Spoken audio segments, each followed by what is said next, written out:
Yo, what's up mga tropa peeps? So, dito po sa video na ito, mapapanood nyo po ang anomalya noong panahon po na kung saan ay itong budget ng 2019, Marso na hindi pa po natatransmit at hindi pa po napafinalize. At meron pong agam-agam ang mga kongresista na ang mga allocation po sa kanila ay binabawasan or yung iba naman ay dinadagdagan. Ako, panoorin po ninyo, ito po yung interview ni Senator Lacson noon sa DWIZ.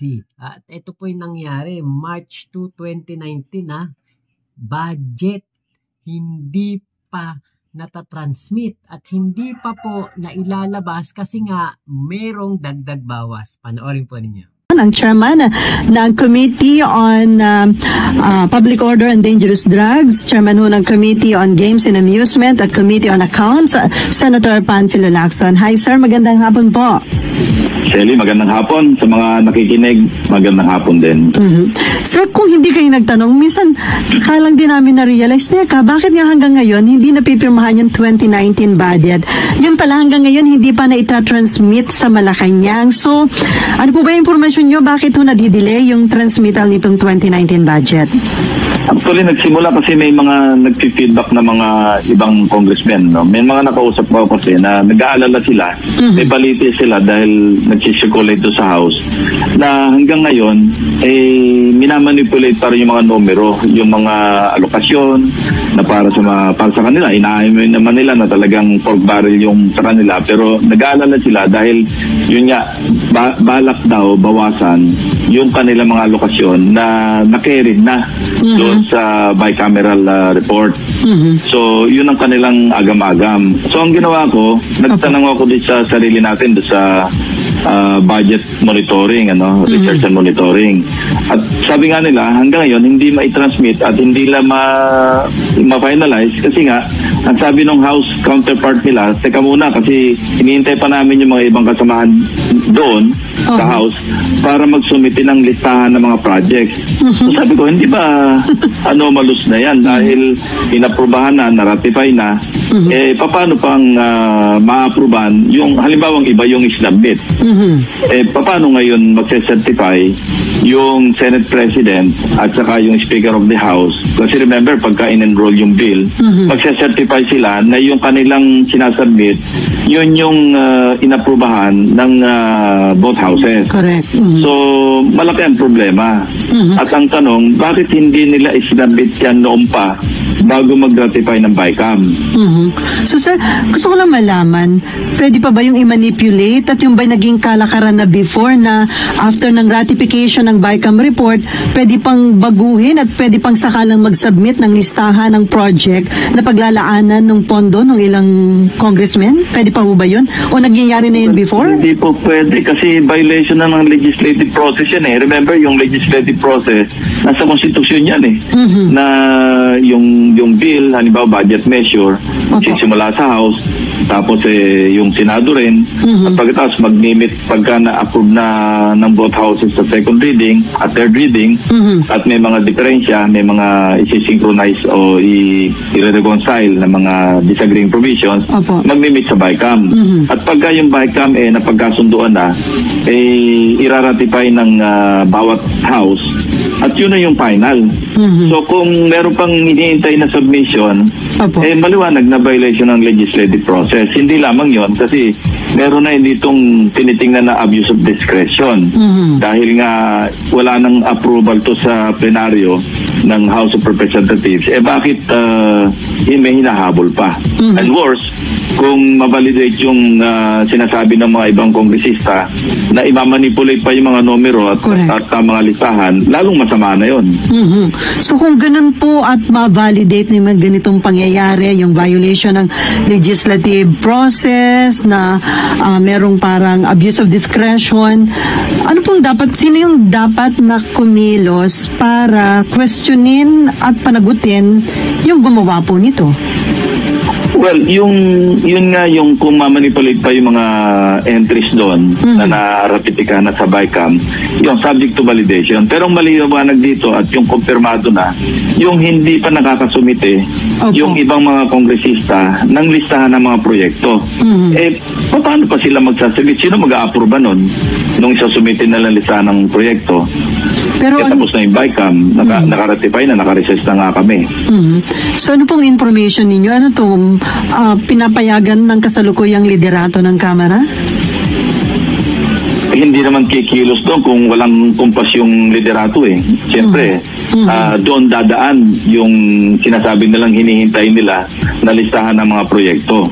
At ito inamin naman talaga rin ito ni Congressman Andaya, sabi niya, di umano for transparency, i-itemize nila yung mga listahan ng mga projects, yung mga pinasok na, sabi natin, pork, maliwanag naman pork barrel yan eh, maski pa magtalo, talaga naman pork barrel maliwanag kasi may discretion yung kongresista. At lumalabas na nga ngayon na kung ngayon pa lang sila, at gano'n na nga, ngayon pa lang sila nagsusumite ng listahan ng mga individual projects, ano na nangyari sa budget process o sa legislative process natin?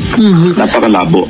O kaya nga po nakapagtaka, parang minadali ho kayo ng Malacanang na aprobahan, nagmadali naman ho kayo, tapos ngayon naman, hanggang ngayon hindi pa nga nitatransmit sa Malacanang, yung pala dahil may mga allegedly manipulation pang ginagawa, pero ito po sa Kamara lang, sa pagdating sa Senate wala akong problema.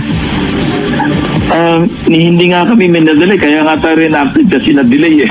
Kasi kung minadali kami, dapat before December 31 o bago kami nag-break noong December, dapat na-i-enroll na namin yung bill, yung budget measure. Pero hindi nga ganun nangyari eh. Ang talaga nakaka-delay, yung ginagawa sa House na nung una, kaya rin na-delay, di ba? Nobyembre na nila na ipadala sa amin.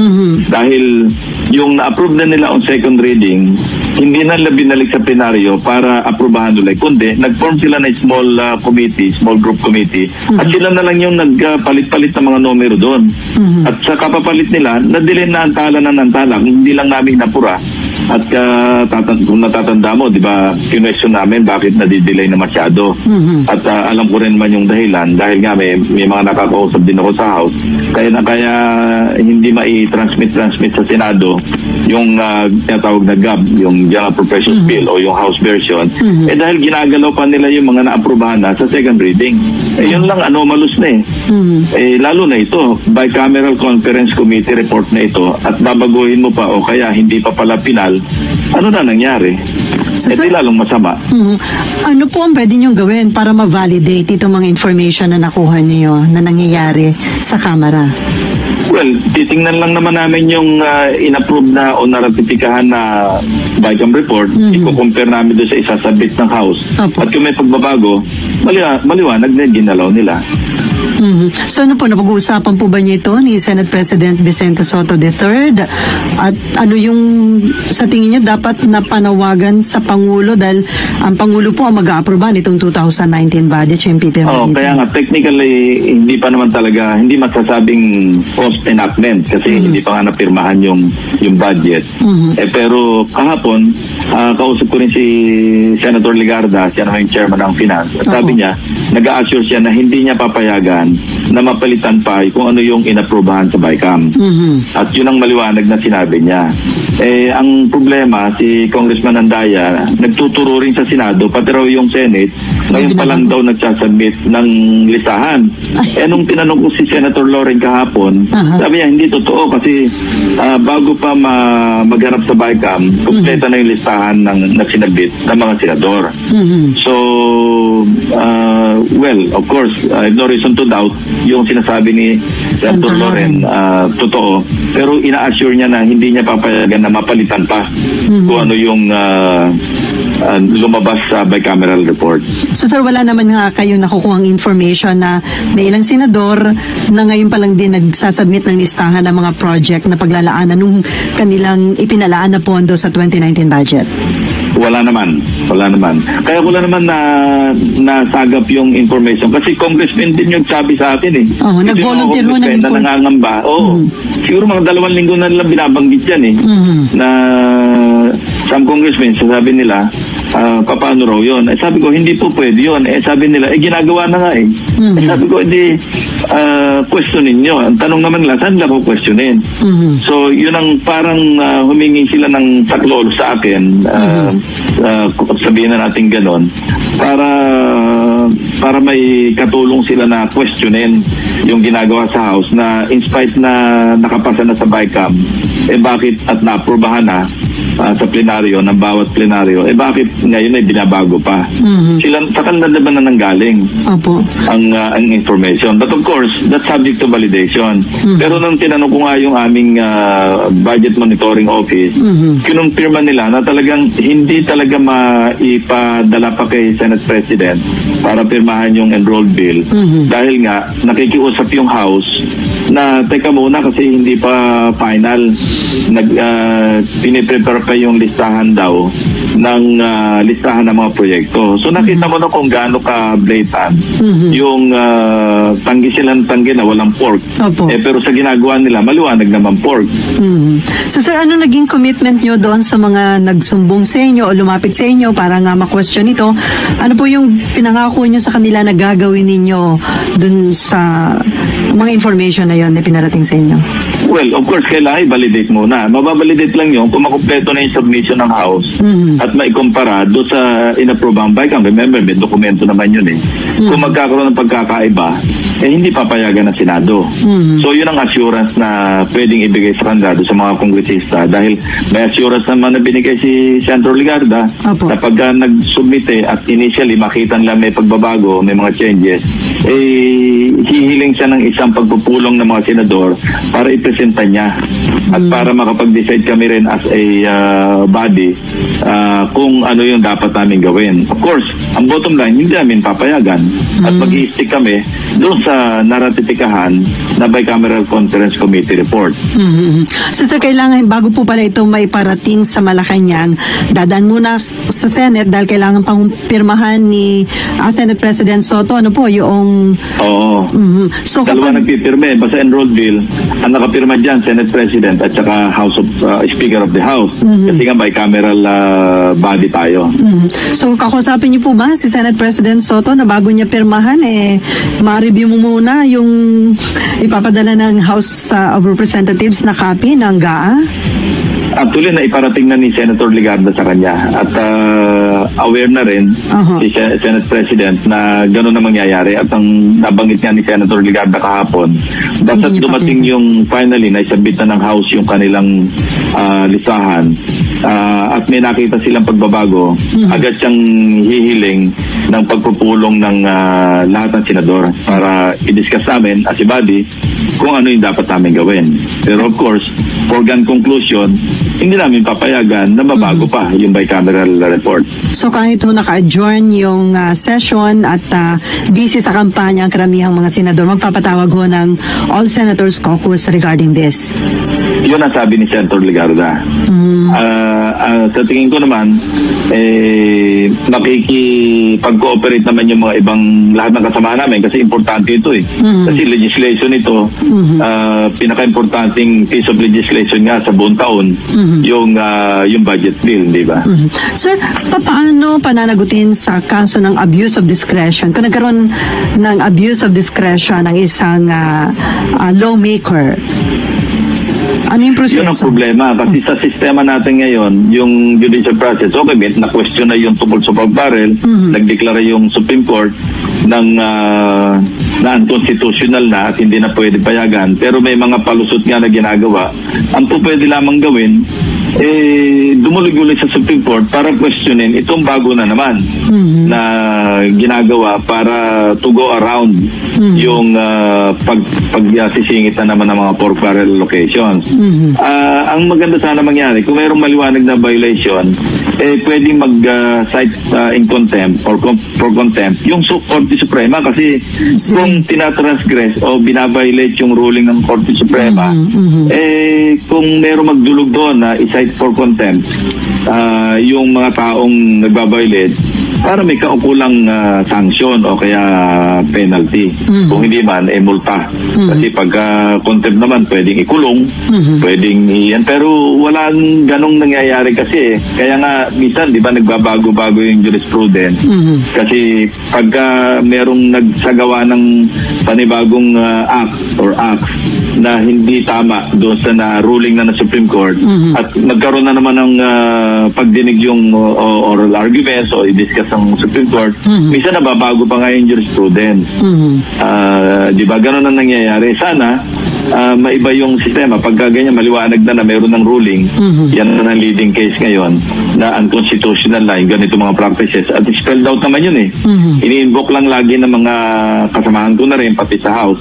Hindi, tinitingnan lang namin yung pork at saka hindi pork doon sa aspect ng pre-enactment o post-enactment legislation.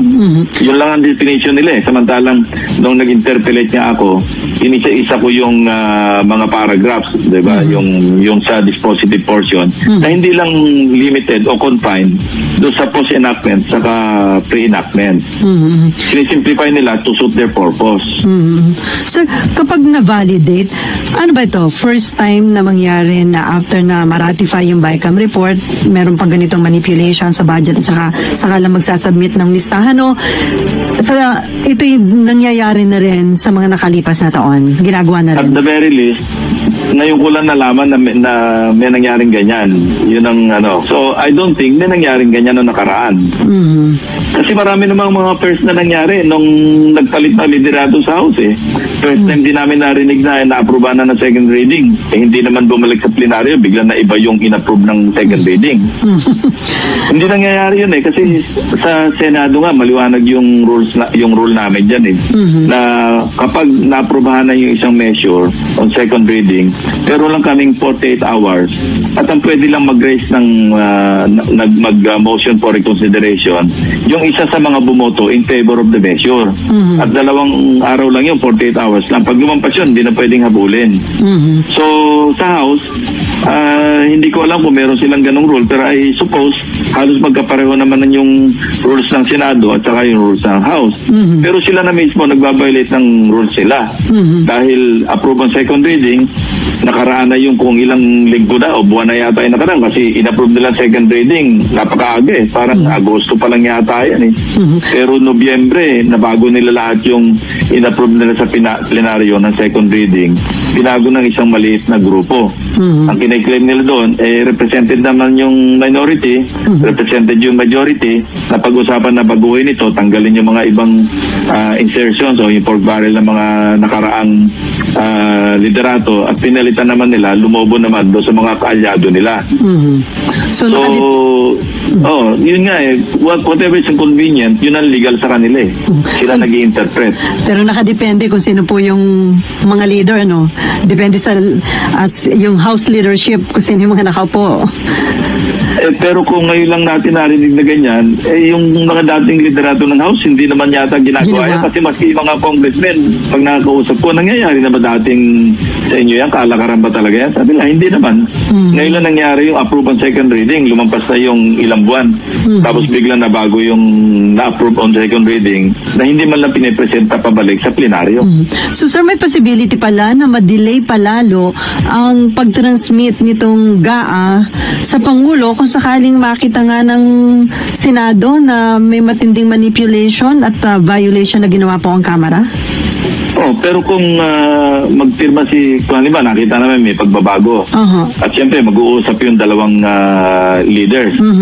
Kung mapapapayag yung House na pumirma doon sa certification, mag-certify na mag-stick doon sa kung ano yung inapprobahan sa bicameral report, madadali yun. Pero kung titikasan ng House, sabihin lang, hindi, kailangan ipasok natin itong mga bago. Yun naman ang hindi namin papayagan kasi hindi naman pipirma ngayon yung Senate President. So yun ang mga pagpaabala. Sa amin, non-negotiable yun because we don't want to be a party sa pag-violate ng Constitution. Baka ho pigilan at dahil baka nga mga nakalusot na nabigyan sila ng budget pero wala pa naman pala silang listahan ng mga proyekto. Kaya yun ang anomalous doon. Isipin mo, nag-approve ng BICAM report, tapos nirititikahan ng both houses. Yung pala, wala pa pala yung di lamsam. Kaya na lamsam, di ba noon, naghahamon pa nga sila na for transparency. I-itemize namin natin ito. Yung pala, hindi naman pala itemize. Kaya di ba, hinahamon pa kami, kaya nga nag-post na ako doon sa aking website. At ito'y sinapubliko ko na rin na ito yung mga amendments ko kasi sinasabi ko talaga, iniinsist ko na institution nila yung mga amendments ko. Hindi naman sila tumugon, sila una naghamon, pero hindi sila tumugon. Yung pala, wala sila may papakita kasi wala silang listahan. So napatunayan yung allegation nyo na tad-tad ng pork barrel ang 2019 budget. Gano'n na nga yun. Kasi ngayon pa lang sila nagsasabit. Di abuse of discretion. Bakit abuse of discretion? Hindi aprobado sa plenaryo yung sinasabit nila listahan amendment yun So sir, disappointed kayo dahil ilang taon nyo ng advocacy na maging malinis from pork barrel ang taunang budget. And yet habang tumatagal, parang lalo yatang lumalala sa halip po na malinis ang ating pambansang budget sa pork. Well, ganito lang. Tingnan lang natin kung sino una mapapagod.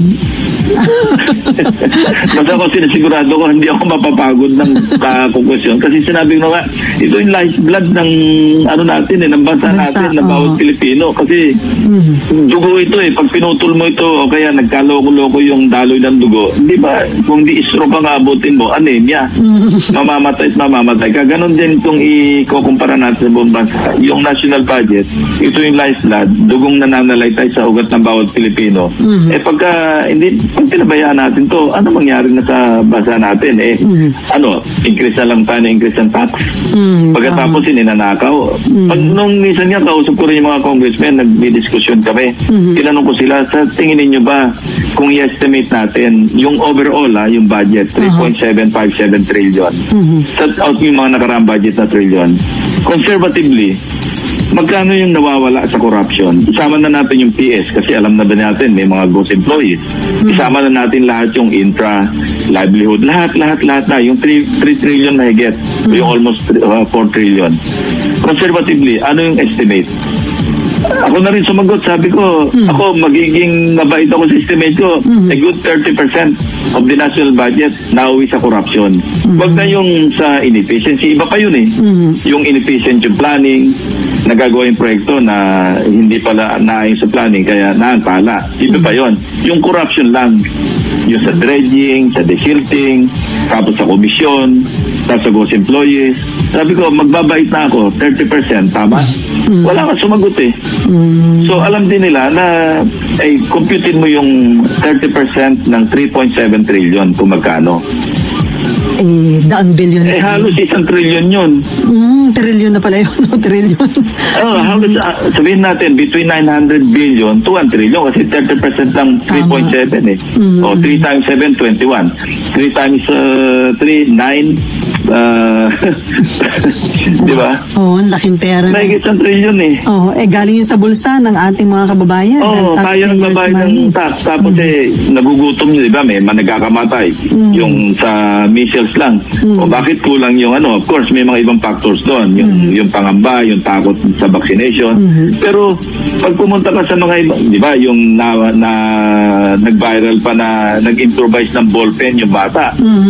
Dahil wala siyang pambili ng ballpen. Dapat yan, di ba? Dapat pinoprovide na ng gobyerno. Kaya kasi free yung public school bakit nagkakaganon? Dahil ninanakaw yung budget. Hindi lang nare-realize ng mga kababayan natin kasi akala nila nanggugulo lang ako na nanggugulo.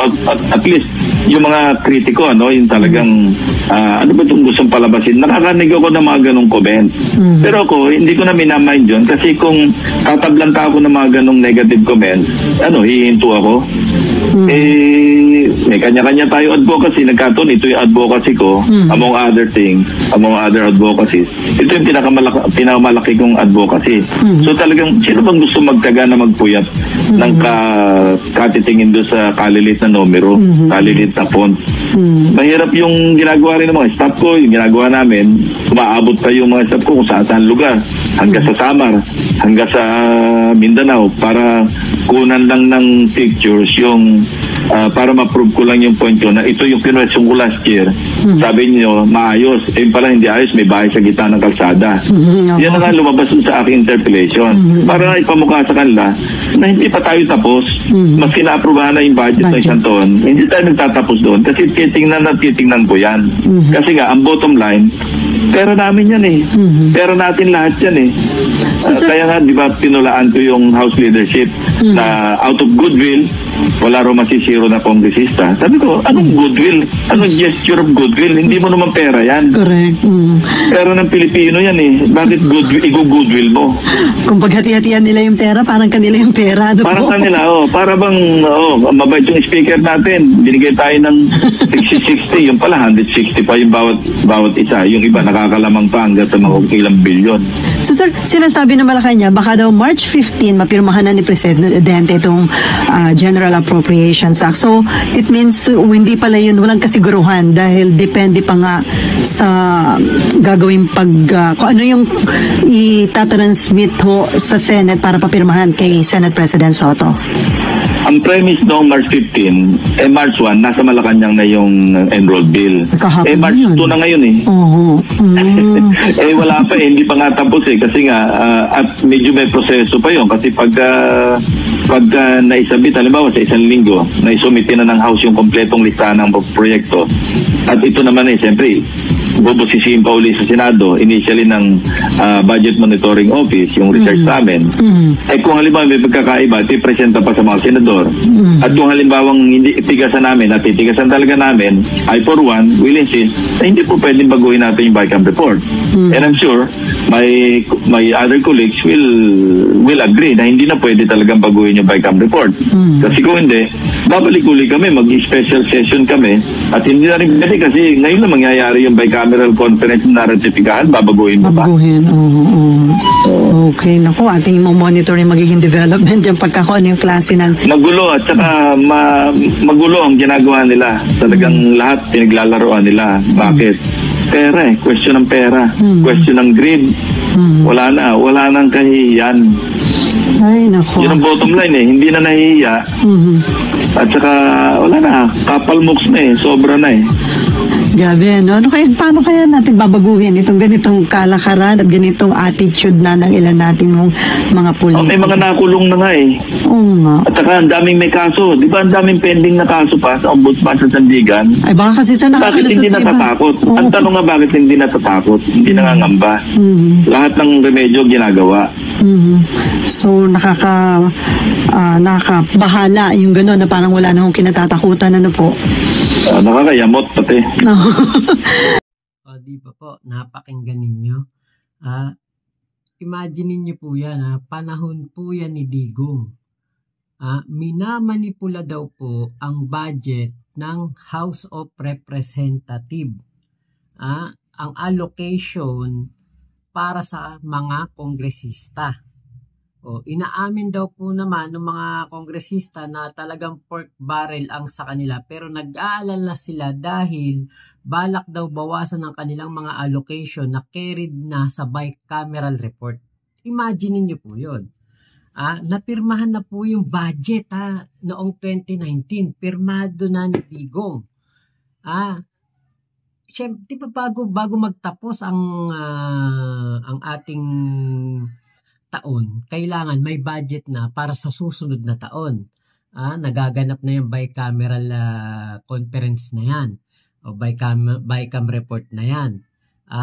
Tapos babaguhin nila kung ano yung pinirmahan ni Digong para lamang merong maibulsa siguro yung mga kaalyado ni Digong.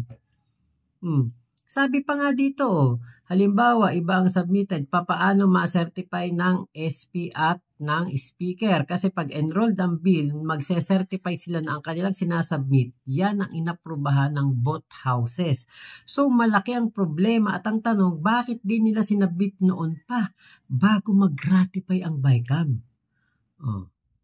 Sabi pa dito, Kaya ako nasagap ang information kasi congressman ang nagsabi sa akin. Nangangamba siguro, 2 linggo na nila binabanggit yan. Ang sabi nila, paano yan?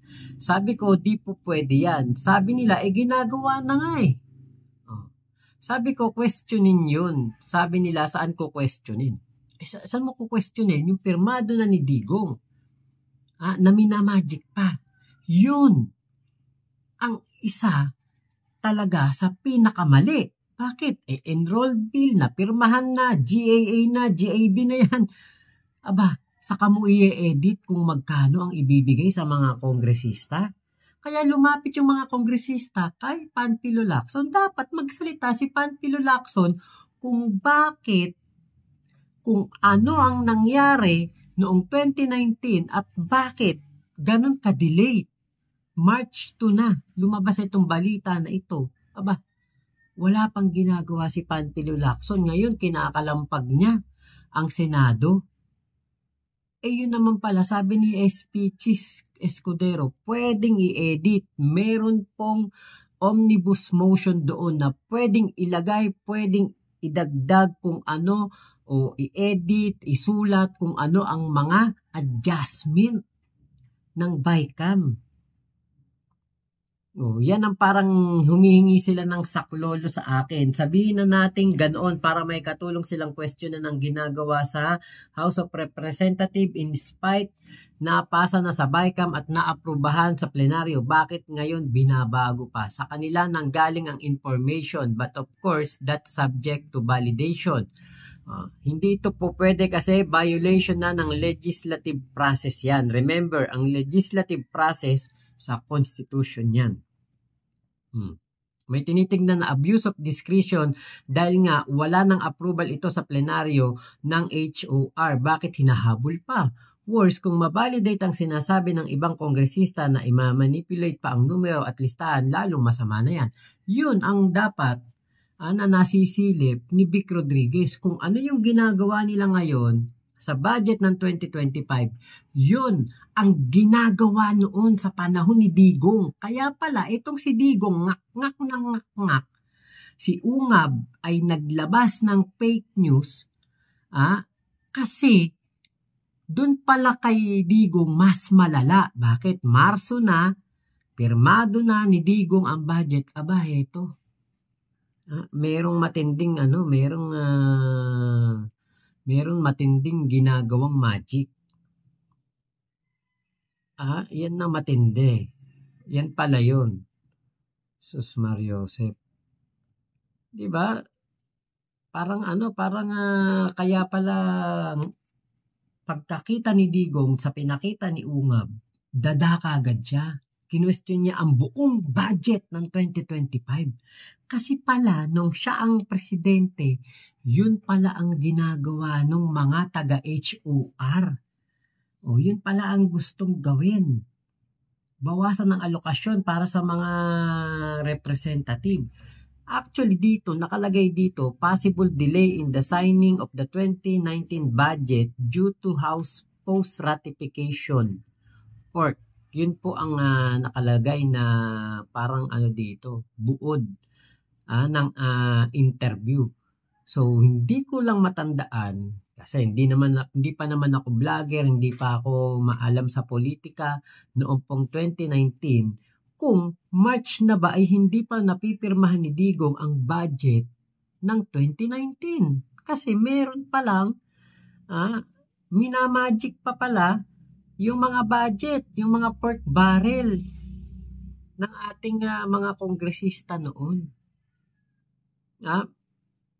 Meron palang gusto silang gawin na pagmamagic diyan. Nako. Ito ang dapat na liwanagin ni Panfilo Lacson kung ano nangyari diyan. 'Di ba? Dapat maging patas, open sa lahat na merong nangyari noon kay Digong na ganyan at ibalita nila ulit at sabihin nila kung ano ang nangyari, kung ano na pagkatapusan. Tapos dito kay PBBM, sabihin nila, linisin nila ang kanilang mga inilabas na maling impormasyon ni Ungab, ni Vic Rodriguez, ni Jay Sonsa, itong si Jun Abines. Diba? Lahat ng kanilang mga inilabas na mga maling information, noon pala nangyayari sa pamumuno ni Digong. Ay, nako talaga. So, yun lamang po. Maraming salamat sa pagsama nyo dito sa aking vlog na ito. Ingat po kayo. Nasaan mang panig kayo ng mundo. Momo, chup, chup. Love you, love you. God bless us all, Pilipinas. God first.